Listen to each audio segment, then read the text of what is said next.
Hi friends, ఈ వీడియోని like చేయండి, షేర్ చేయండి. మరిన్ని వీడియోల కోసం మన ఛానల్ని సబ్స్క్రైబ్ చేయడం మర్చిపోకండి.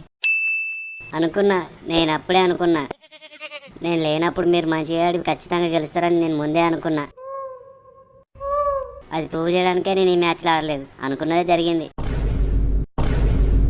ఏంది పాండే బ్రో, ఏమైంది? నువ్వేమనుకున్నావు? ఏం జరిగింది? నా కెప్టెన్సీలనేమో 243 చేసి చేయించుడు, ఫస్ట్ బ్యాటింగ్లోనేమో 159 కొట్టుడు, నీ కెప్టెన్సీలనేమో 228 చేంజ్ చేసి గెలుచుడా. ప్లేయర్లు అంటే అందరి కెప్టెన్సీలో ఒకటే రకం ఆడాలి, ఇట్లా తొండి చేయొద్దు. నువ్వు మన ప్లేయర్లని తప్పుగా అర్థం చేసుకుంటున్నావు పాండే బాయ్. నీ కెప్టెన్సీలో ఎట్లా ఆడిరో ఇవాళ కూడా అట్లనే ఆడిర్రు.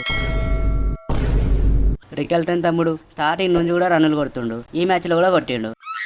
ఎప్పట్లాగే నేను తిలక వర్మ ఇవాళ కూడా ఆడలేదు. వర్మ తమ్ముడు 11 రన్నులు, నేను 12 రన్నులు. ఈ బుమ్రా అయితే నీ కెప్టెన్సీలనే బౌలింగ్ మంచిగా వేసిండు. నా కెప్టెన్సీలో మొత్తం నో బాల్ వేసి 4 ఓవర్లలో 45 రన్నులు ఇచ్చిండు.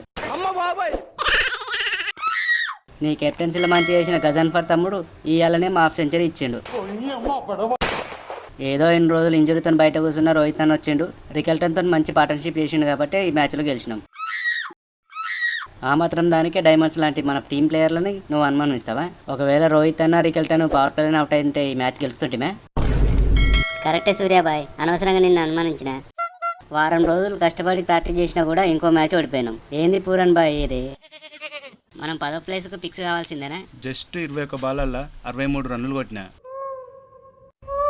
ఒక 4, 8 సిక్స్లు, 300 స్ట్రైక్ రేటు. 11 ఓవర్లప్పుడు మన స్కోరు 150. మిగిలిన 9 ఓవర్లలో కనీసం 100 రన్నులు కొట్టినా కానీ మన స్కోరు 250 దాటేది.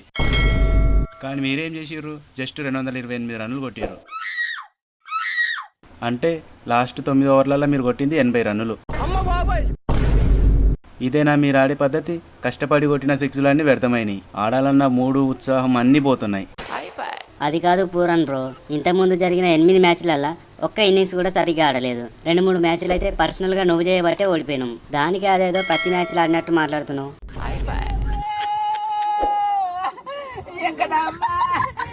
నేనన్నా ఈ ఒక్క మ్యాచ్లన్నా కొట్టినా, నువ్వు ఆయనతో కూడా కొట్టలేదు కదా పంత్ బ్రో. ఎస్ఆర్హెచ్ మీద 50 బాలలో 68 నాట్అవుట్ కొట్టింది ఎవరు? నువ్వా? ఇక నువ్వు ఈ మ్యాచ్లో కొట్టినా కూడా ఓడిపోయినాం. ఆ మ్యాచ్లో నేను గెలిపించిన. అబ్బా ఏం టీంలోకి వచ్చి పడ్డారా బాబు. ఎస్ఏ T20లా ట్రోఫీల మీద ట్రోఫీలు గెలిచినోని ఇక్కడికి వచ్చి వీళ్ళిద్దరి మధ్యలో ఇరుక్కున్నా.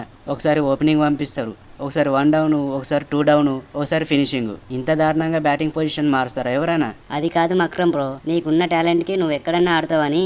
ఏంది పంత్ బ్రో, నేను ఇంటర్నేషనల్ క్రికెట్లో కూడా ఓపెనింగ్ చేసే ప్లేయర్ని. గా ఇంగ్లీష్ బ్రో ఆస్ట్రేలియా క్రికెట్ కూడా మిడిల్ ఆర్డర్లోనే ఆడతాడు. పోయినసారి పంజాబ్కు కూడా మిడిల్ ఆర్డర్లోనే ఆడిండు. అలాంటిది ఇంగ్లీష్నేమో ఓపెనింగ్ పంపించారు, నన్నేమో మిడిల్ ఆర్డర్ పంపించారు. ఎట్లాగో అస్సాం పోయినాం కదా మక్రమ్ బ్రో. నెక్స్ట్ మ్యాచ్లో నువ్వు చెప్పిన ప్రయోగాలే చేద్దాం తీ. రోహిత్ అన్న ఏం మాస్ కంబ్యాక్ ఇచ్చినావు పో. జస్ట్ 44 బాలలో 84 రన్నులు, 6 4లు, 7 సిక్స్లు. ఆడిన 5 మ్యాచ్లలోనే 221 రన్నులు. నువ్వు కనుక ఇంజరీ కాకుండా అన్ని మ్యాచ్లు ఆడుంటే ఆరెంజ్ కప్ కొట్టేవాడివన్నా. ఏం చేద్దాం తిలక్ తమ్ముడు, ఇన్నేళ్ళు ట్రోఫీల మీద ఇంట్రెస్ట్ పెట్టి ఆరెంజ్ క్యాప్ను పట్టించుకోలేదు. ఈ సీజన్లో ఆరెంజ్ క్యాప్ గెలుద్దాం అనేసరికి ఇంజూరీ అయి బయట కూర్చోవాల్సి వచ్చింది. ఆరెంజ్ క్యాప్ సంగతి నెక్స్ట్ సీజన్లో చూసుకుందాం తీ.